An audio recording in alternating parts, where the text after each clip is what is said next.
Let's take a look at a few examples here of applying the dot product.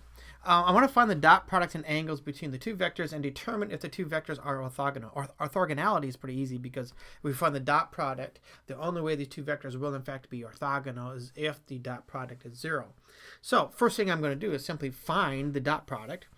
So A dot B is going to be equal to 6 times 2 plus negative 2 times 5 plus 3 times negative 1. Remember, when you find the dot product that of two vectors in component form, all we do is we take the sum of the product of the corresponding components.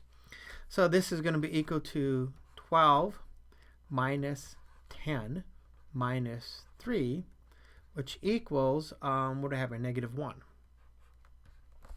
This is not 0, so therefore this is not orthogonal. Okay, this is not orthogonal. If this was 0, then I would say, yeah, it's orthogonal. So now, I want to find the angle between these. Well, I know that, going back to the definition of dot product, A dot B equals the magnitude of A times the magnitude of B times cosine of theta, the angle between them.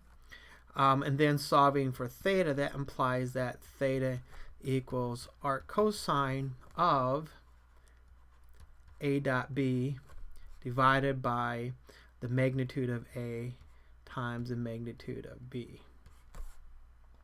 Well, I know A dot B is negative 1, so I simply need to find these magnitudes. So the magnitude of A, I'm going to start dropping this vector notation all the time. I think now by context you know that these are vectors. If something pops out there I think I really need to specify, there's no doubt that I'm writing a vector, then I may add it. But I think I'm going to go ahead and start dropping this vector notation because I think it's pretty clear now. You can tell when something is or is not a vector. Okay, so the magnitude of A is going to equal the square root of 6 squared plus negative 2 squared plus 3 squared. That's going to be a square root of what? 36 plus 4 plus 9, which equals 7, because it's 49, right? Square root of 49 is 7, so that's 7. And then I need the magnitude of B. And that's going to be the square root of 2 squared plus 5 squared plus negative 1 squared. That's the square root of 4 plus 29. I'm sorry, 29. What the heck? Wake up. 25. This is 25 and 4 is 29. I was thinking ahead too much. Plus 1, which is root 30. So that means that cosine of theta equals a negative 1 over 7 root 30. Or then tells me that theta is arc cosine of negative 1 over 7 root 30. Of course, that's the exact angle.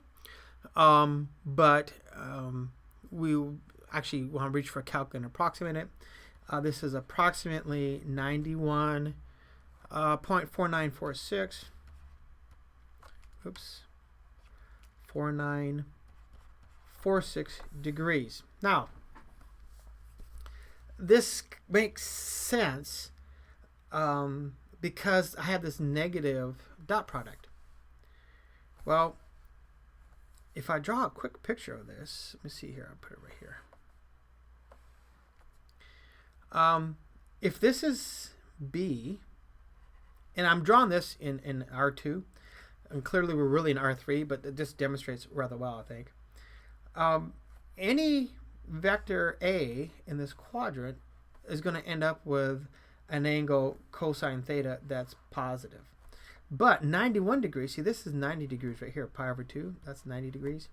I'm at 91.49, so I'm just a tad over, right? So this would be vector A. And this is vector B. Again, I'm in 2D, or yeah, 2 dimensions rather than 3 dimensions. But see this, because I'm between 90 degrees and 180 degrees, between pi over 2 and pi, I'm going to have a negative value for cosine.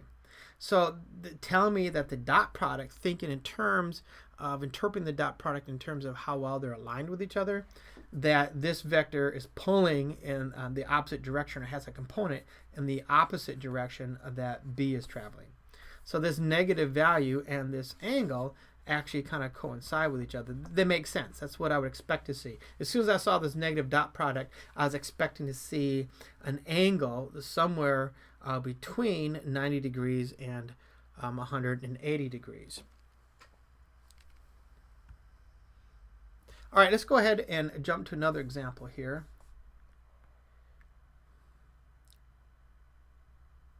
Okay, A equals 3i plus 2j minus k, and B is 4i plus 5k. Now, I'm going to write A in component form as being 3, 2, negative 1, and B in component form is going to be 4, 0, 5. See, there's no j there.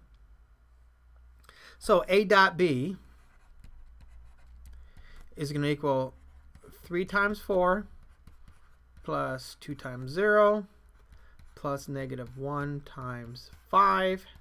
That's 12 minus 5, which is 7. Therefore, this is not orthogonal. Now, to find the angle, I'm going to do the exact same thing I did before. Theta is going to be arc cosine of, I'm going to have 7 up here, divided by the square root of 3 squared plus 2 squared plus negative 1 squared. That's from A. And that's going to be multiplied by the square root of 4 squared plus 5 squared. Let me extend this out. You go ahead and finish that up, and what you end up with is arc cosine of, well, if you were to actually find what's under the radical, that's going to be the square root of 574. So that's going to give me approximately 73.0118 degrees, which is the same as roughly 1.2743 radians.